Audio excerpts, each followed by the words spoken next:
अस्सलामुअलैकुम वरहमतुल्लाहि वबरकातुहू। नज़म नंबर 2, बड़े चलो मरकजी ख्याल और खुलासा हम करेंगे। आपको हमारी वीडियोस कैसी लग रही है, चैनल सब्सक्राइब करके वीडियोस को लाइक और शेयर करके हमें जरूर बताइएगा और हमारे चैनल को जरूर सब्सक्राइब कर दें और वीडियोस को पूरा देखा करें। सबसे पहले मरकजी ख्याल नज़म का देख लेते हैं। नज़म का मरकजी ख्याल यह है कि मुसलमान की जिंदगी का मकसद हक की सरबुलंदी है, चाहे इसके हसूल के लिए जान का नजराना देना पड़े, वतन की आन के लिए सरबकहफ हो जाए। कौमों का इफ्तिखार इसी में है। इस्लाम में जहाद को बड़ी फजीलत है।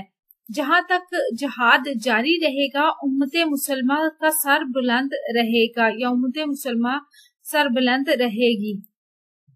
खुलासे की तरफ चलते हैं कि इस नज़म का खुलासा क्या है। अख्तर शेरानी की ये नज़म है और वो मुसलमान मुजाहिदीन से मुखातिब होते हुए कहते हैं कि अगर तुम्हारी राह में दश्तो सहरा, तूफान, समुंदर या पहाड़ कुछ भी आ जाए तो मुश्किलात का मुकाबला करते हुए तुम आगे बढ़ते चले जाओ। वतन को तुम्हारी तेज तलवार पर नाज है, फख्र है, क्योंकि उसकी जिंदगी और मौत का इन्हिसार उसी पर है।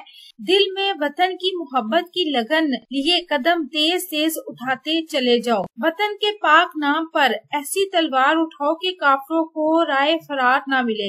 इस राह में जान की बाजी की परवाह ना करो। वतन की पुकार पर लबैक कहते हुए बल्कि आगे बढ़ते चले जाओ। सिपाही की जो जिंदगी है वो खुशबख्ती का निशान है। अगर इसे मैदान जंग में शहादत का रुतबा हासिल हो जाए तो वो इसके लिए यौमे ईद होगा। जिंदा रहा तो कौम के लिए बाइसे फख्र होगा। जान दे दी तो शहीद कहलाया। ए मुजाहिदो, सरों पर कफन बांधो और हक और सदाकत की लंबरदारी के लिए आगे बढ़ते रहो। ए बहादुर मुजाहिदो, तुम्हारा सफर जो है वो कामयाबी तक जारी और सारी रहना चाहिए। ये इसकी का खुलासा था। आपको हमारी वीडियोस कैसी लग रही है, चैनल सब्सक्राइब करके वीडियोस को लाइक और शेयर लाजमी कीजिएगा। अपना और अपने प्यारों का रखिए बहुत सा ख्याल। अल्लाह ताला मुझे और आपको नेकी की राह में चलने की तौफीक अता फरमाए। आमीन। अल्लाह हाफिज।